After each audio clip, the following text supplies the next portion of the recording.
Hello, and welcome to the BCI Refresher Course for Forensic Biology and DNA at the Rhode Island Department of Health Labs. My name is Cara Lupino, the supervisor of the Forensic Biology Laboratory.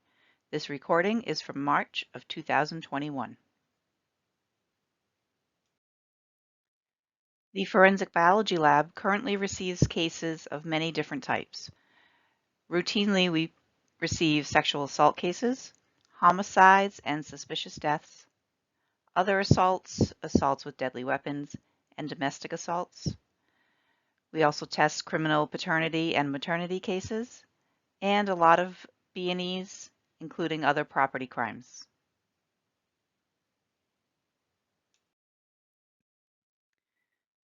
Our laboratory currently provides the following services. We perform body fluid identification, including body fluids such as seminal fluid, blood, and saliva. We also perform DNA source location, looking for potential sources of DNA, including skin cells, casual sources, or touch DNA. We will perform DNA typing if it's requested or if it's appropriate to the case. The DNA profiles are routinely entered into the CODIS DNA database. Our laboratory can also provide drug-facilitated sexual assault testing. Once a case is completed and we issue a report, we are then available for expert testimony in a court of law. And we have a comprehensive Forensic Sciences Laboratory Services Manual available on our website or through this link. The Rhode Island Department of Health receives evidence from police officers Monday through Friday. We're open from 8:30 to 12 noon, and you need to make an appointment currently due to COVID restrictions. In order to make an appointment, you can call the evidence technician at 222-5531 or at 222-5569. When you submit your evidence, you must bring a copy of the police report. At least what is written so far. It does not have to be complete.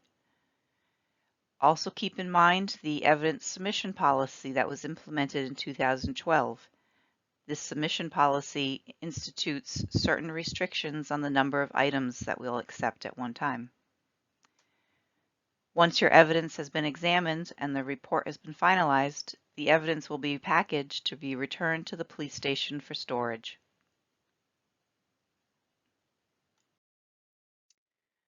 In order to submit evidence to the Rhode Island Department of Health Laboratory, you'll have to fill out an evidence examination request and receipt form. A copy of this form is available on our website and through this link. In addition to this submittal form, remember to bring your police report with you. We will sign this form, assign it a unique case number for our laboratory, and you will be given a copy of this receipt to take back to your station.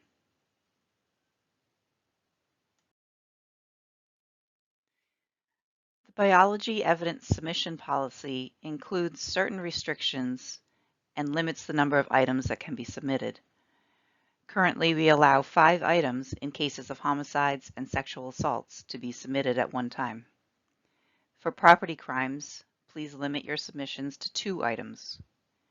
If these first items do not provide any probative information, then you will be asked to submit more items. Please only submit your most probative items first, and if you're unsure or need some guidance in determining this, please feel free to call the laboratory.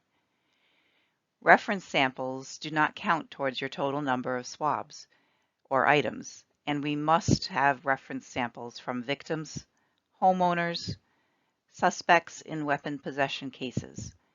In most cases, an elimination sample is necessary so that we can eliminate a homeowner's DNA sample from the possible perpetrator.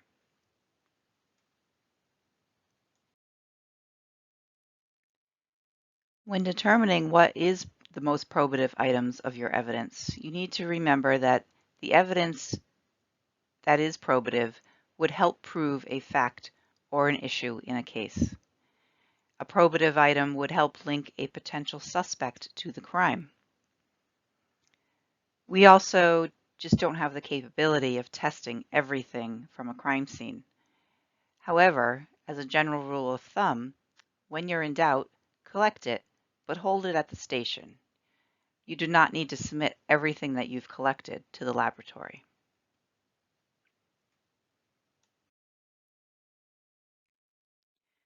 For example,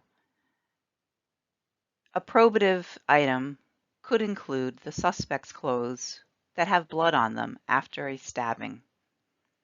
However, the victim's shirt, soaked in the victim's own blood after they were stabbed, would not be considered a probative DNA sample. Furthermore, a swab of blood taken from the pool of blood under the dead body of a stabbing victim also would not be considered probative for DNA testing.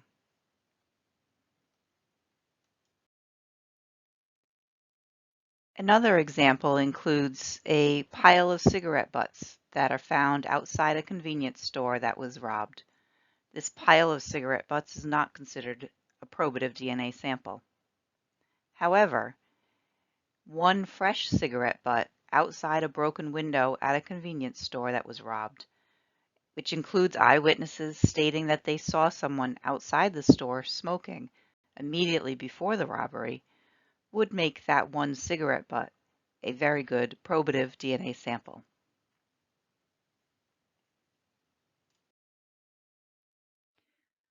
When packaging items for submission to the biology laboratory, there are several options available, but we usually recommend that everything is packaged in paper or cardboard. You can use paper bags, including lunch bags, grocery bags, or lawn-size bags.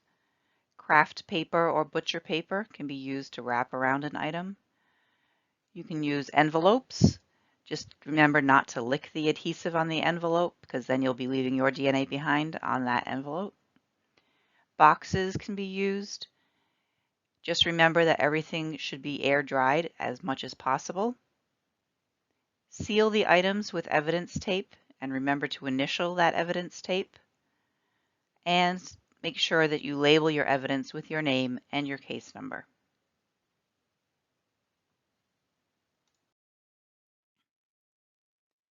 Preventing contamination at a crime scene. Remember that DNA testing has gotten more and more sensitive over the years, and it is possible for someone to accidentally leave their own DNA behind at a crime scene. In order to help prevent this, remember to change your gloves frequently. It's sometimes useful to double glove. You can leave the inner gloves on and just replace the outer gloves as you move about a scene. Remember to not touch your face with your gloves on. Don't rub your eyes or your nose, because that will leave your DNA behind on your gloves. Pens need to be kept clean and out of your mouth. Keep in mind that saliva can be spread easily through talking or spitting, and saliva could contain your DNA. Keep in mind that you don't want to sneeze or cough without covering your mouth at a crime scene. We also have available a staff DNA database.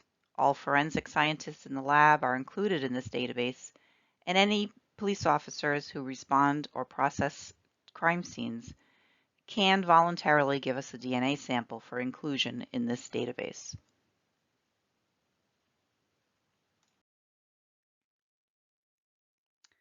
One of the best ways to collect a DNA sample at a crime scene is by swabbing it, using sterile cotton swabs. You can moisten these swabs with 1 or 2 drops of sterile water. I usually recommend the sterile water be in single-use ampules. That way you don't contaminate an entire bottle of sterile water.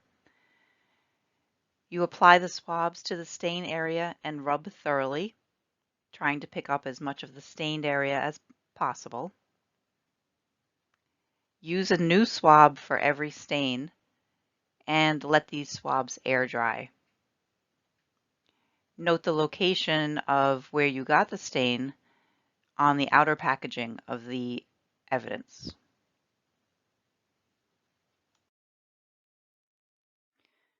Some non-traditional sources of DNA include things that are not blood or body fluids. This includes latent prints or smudges where the print does not have enough ridge detail for comparative purposes. There may be enough skin cells left behind for us to use that smudged area for DNA testing. Also, contact areas of clothing and hats and gloves usually will have a lot of DNA left over. Any item which may have been handled, including bottles, glasses, cups, chewing gum, cigarette butts, are all useful sources of DNA that may be left behind at a crime scene. Some crime scenes, there is a feces sample left behind. Swabbing the outside surface of the fecal sample would also provide a very good DNA source. One of the problems with finding a lot of this DNA, especially touch DNA, is we frequently get mixtures of several people. And if there's too many people in that mixture, the entire DNA profile is considered complex, and we can't use it for any comparative purposes.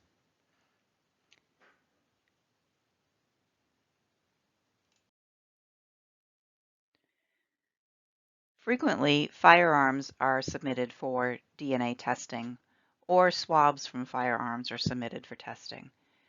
We suggest swabbing a firearm in several different areas, including the grip area, the trigger, and the slide. Usually, these can all be swabbed with the same set of swabs.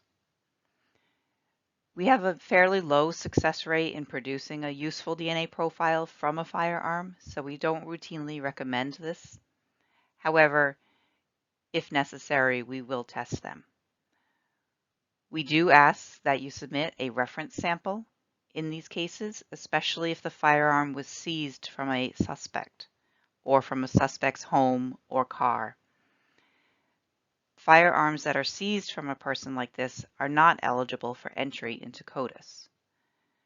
We also frequently encounter what we call community guns, or guns that belong to a particular gang, and the guns are stashed in different areas and they're accessible to numerous people. The DNA swabs from these guns usually produce complex mixtures of multiple people, and these DNA mixtures are not useful for comparative purposes. We do occasionally also receive cartridge casings that are found at the scene of a shooting. Overall, we have about a 25% success rate when we test cartridge casings for DNA.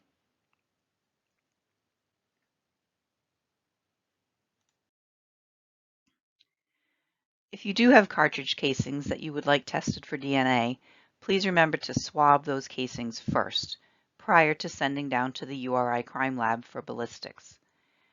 Any casings that were processed by the ballistics lab before having a DNA swab done will not be tested by our DNA laboratory. If you're not sure if you're going to need DNA testing on those cartridge casings, it's always a good idea to swab it anyway, and that way you'll have the swabs in your evidence storage in case you need the DNA testing later on.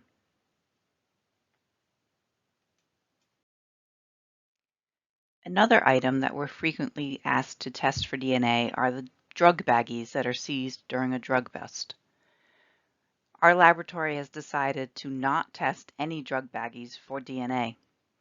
Please do not submit any of these bags or swabs from these drug bags for DNA testing. We have determined that the risk of drug exposure to the DNA analyst is too great, and the success rate of recovering any usable DNA from drug baggies is extremely low.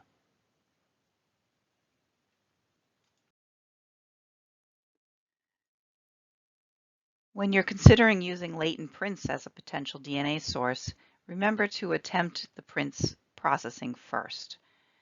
Any DNA swabbing you do on a latent print would most likely damage the print detail, and it would not be useful for fingerprint analysis. However, testing these latent prints for DNA may be useful in other situations. If there's no blood or body fluids found at a scene, There's no useful trace evidence. If the latent print is smudged or not usable for interpretation. If there were plenty of other prints available for processing by fingerprints, and you can swab some of them for DNA. Or in the case of a bloody print, you may want to document the print ridge details and then swab it afterwards to determine whose blood it may be.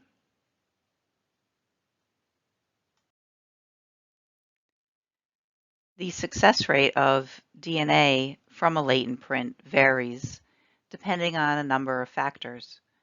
The recovery largely depends on the surface that they are placed on, rather than any enhancement techniques. Everybody has a different individual variation about shedding their DNA.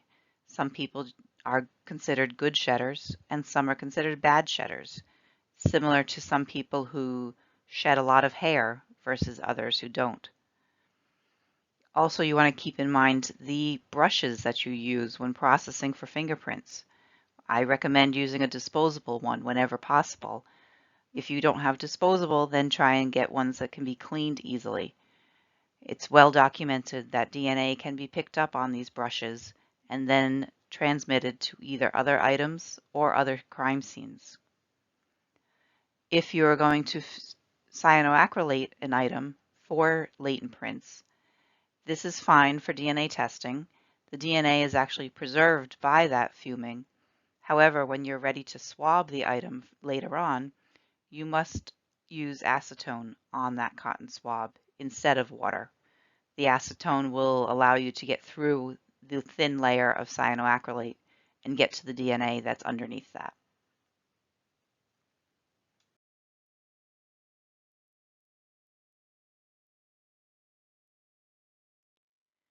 We are now going to move on to sexual assault cases.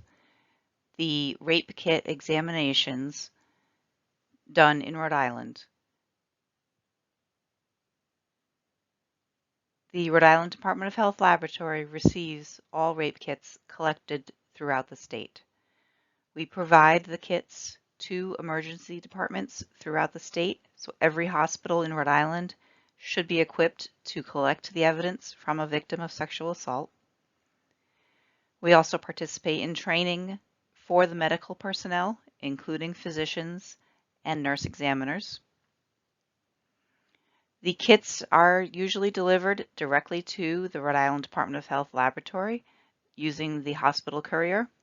Occasionally, a police department may take possession of the kit at the hospital, and they are responsible for then submitting it to the laboratory. In general, we suggest a sexual assault kit evidence exam kit is collected up to 96 hours after an alleged assault, but it can be collected later on in certain circumstances.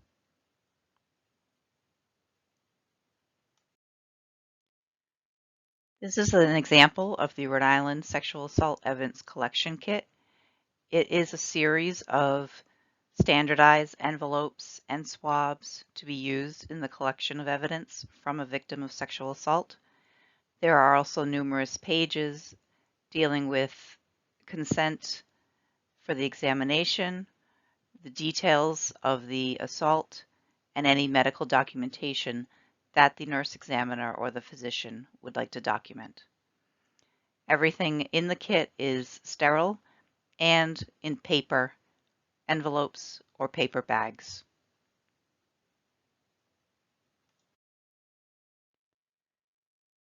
The routine testing of a sexual assault kit includes testing the question samples in the kit. Usually an oral, a vaginal, or rectal swabs are tested for the presence of seminal fluid. The smears or microscopic slides are examined under a microscope for the presence of spermatozoa. The testing may also include tests for blood or other body fluids if indicated. And the fingernail clippings are not routinely tested, only if the case history suggests that there was a struggle or a fight. Then the nails would be tested for DNA.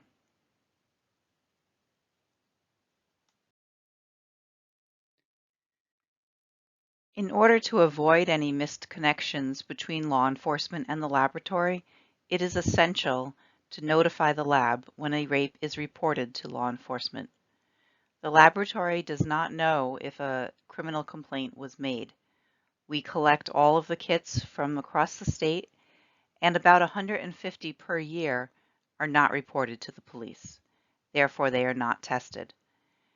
Approximately 75 of them are tested per year. We will not test the sexual assault evidence collection kit until we are notified that a police complaint has been made. We will ask for the police to send us a police report either through fax or email. Please remember that good communication is critical to a successful outcome in the investigation of a sexual assault.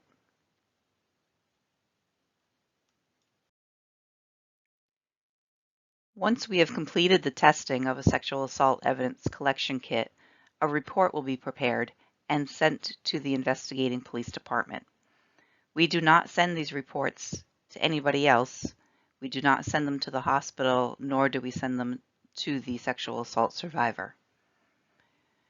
The report will include body fluid identification and reports of any trace evidence that may have been collected.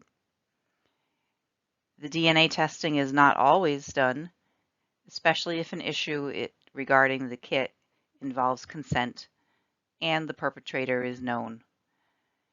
However, DNA testing could always be done later on. We will preserve the evidence for further testing when necessary.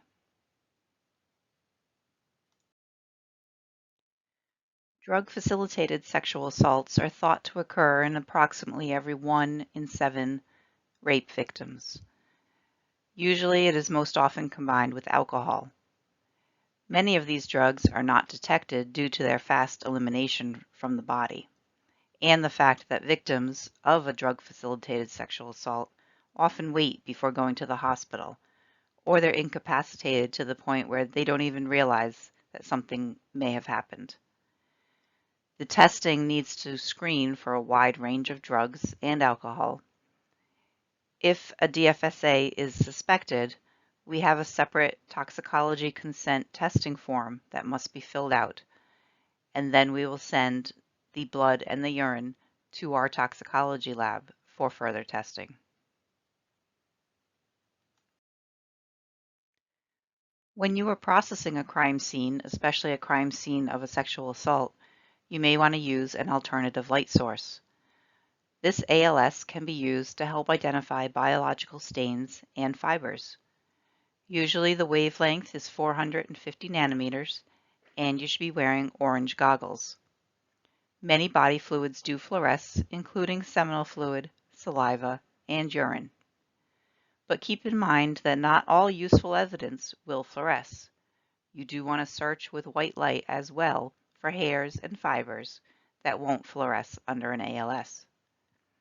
Also keep in mind that just because it fluoresces does not mean that it is definitely biological. If you're in doubt, you can circle the stained area and send it to the lab for confirmation.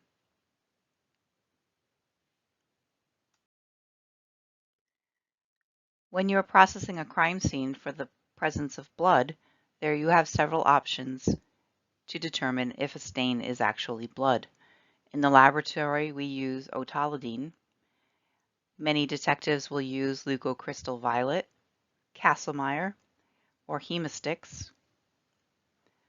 Also available is Blue Star or luminol, which will help fluoresce a blood-stained area, especially a blood-stained area that may have been cleaned.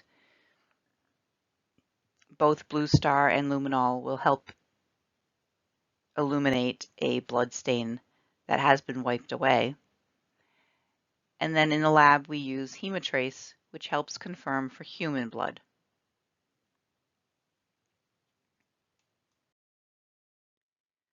These are the Hemastix reagent strips. The chemicals required for the Hemastix are part of that yellow filter area on the strip. They're very portable and easy to carry in your crime scene kit.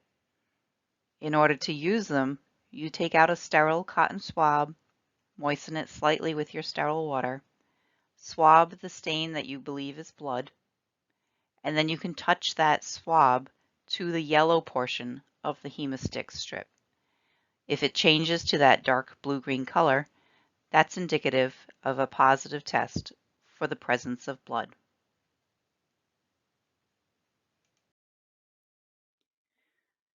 This is an example of an LCV kit, leucocrystal violet testing kit. It includes a known blood stain control that you can use to test your reagents to make sure they're working properly. When using this kit, you want to use sterile cotton swabs again. You can moisten the swab with a little bit of sterile water and then rub that on your stained area. You will add 1 drop of the leucocrystal violet reagent A to the cotton swab, then 1 drop of the leucocrystal violet reagent B to the swab. If you observe a blue color, that is positive for the presence of blood.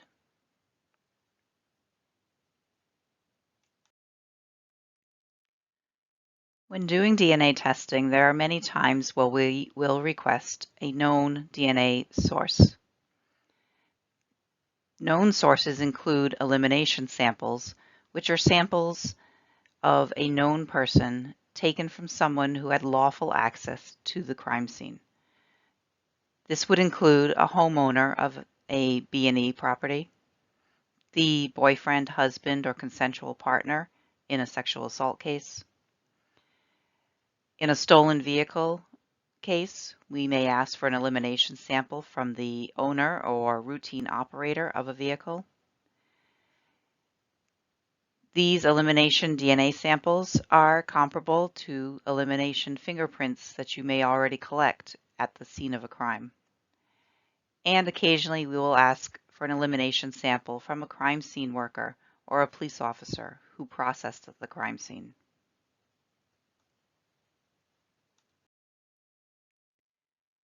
Reference DNA samples most often are buccal swabs. Buccal includes the mouth and the inner cheek cells. It is not spelled B-U-C-K-L-E like a belt buckle, and it is not a crime scene evidence swab. When collecting a buccal sample, you can package the left cheek and the right cheek swabs together, as the DNA will be identical on both of these.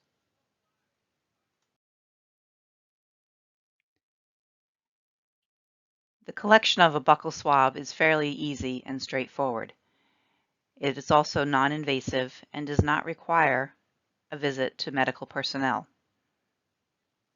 The buccal swabs work very well for DNA typing and are stable for many years, as long as they are dried. You can collect a reference sample by using sterile cotton swabs or a specifically designed kit with swabs and FTA cards for the preservation of the buccal cells.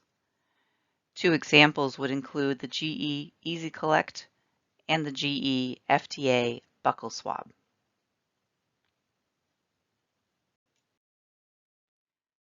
The FTA cards are very useful because they are impregnated with a chemical which helps trap and immobilize and stabilize the DNA. Infectious pathogens are also inactivated upon contact with these FTA cards. The FTA cards help protect the DNA from degrading, and they can be stored at room temperature for many years.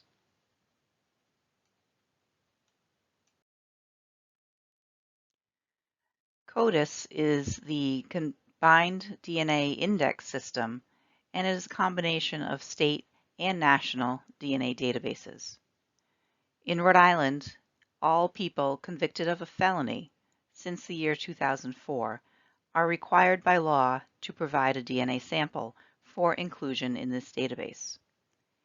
In July of 2015, the law was enacted that requires arrestees of a violent crime to also give a DNA sample at the booking station of the police department.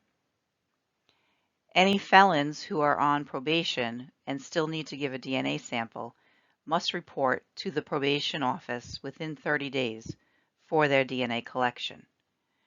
We have staff that man the Cranston probation office, usually on Thursdays, and convicted offenders who need to give a DNA sample can report there, and they will be swabbed for their DNA. Here is the list of crimes of violence that would require an arrestee to give a DNA sample. These are to be collected at the police department during the routine booking of somebody who's been arrested for one of these crimes.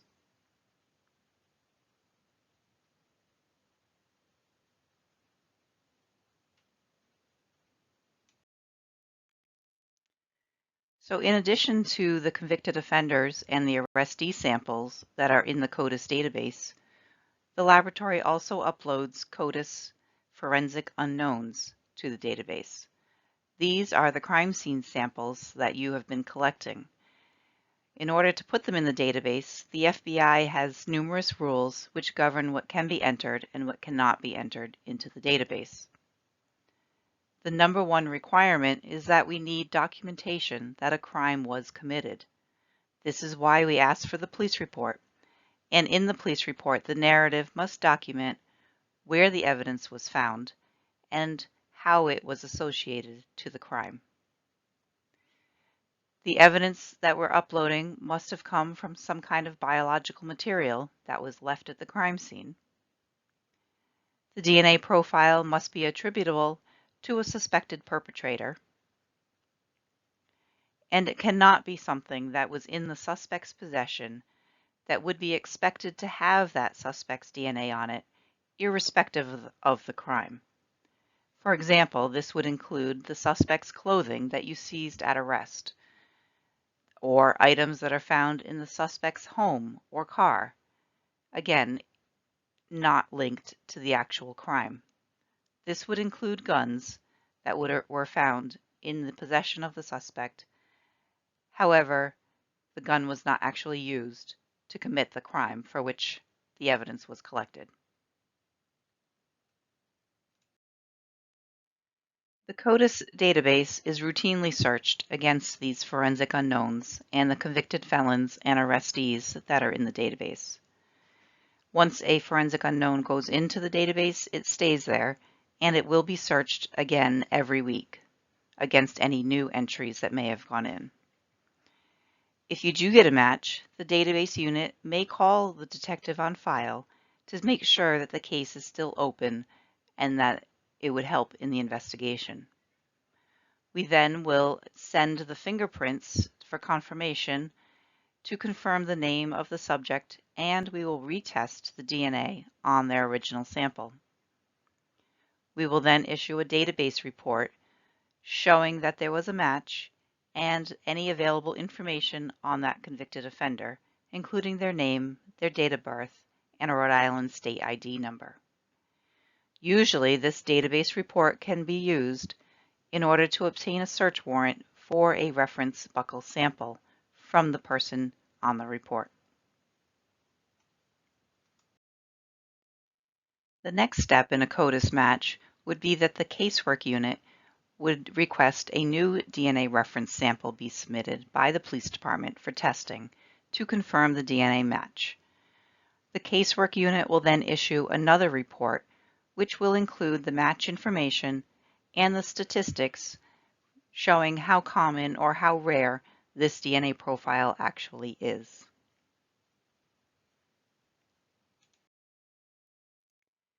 Many people ask why we need another swab to be submitted from the police department. And this comes down to the fact that the arrestee and the convicted offender Buccal collection samples are considered non-evidentiary by the FBI.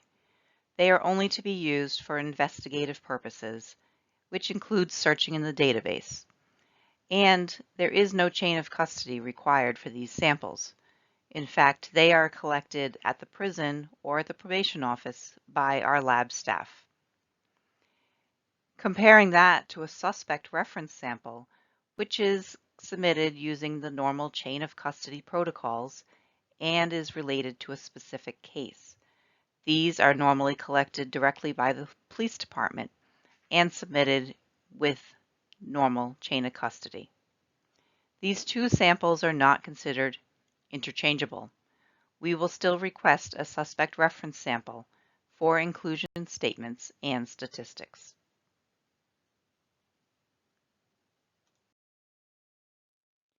This concludes the BCI refresher for biology and DNA testing. If you have any questions, feel free to email me at cara.lupino@health.ri.gov.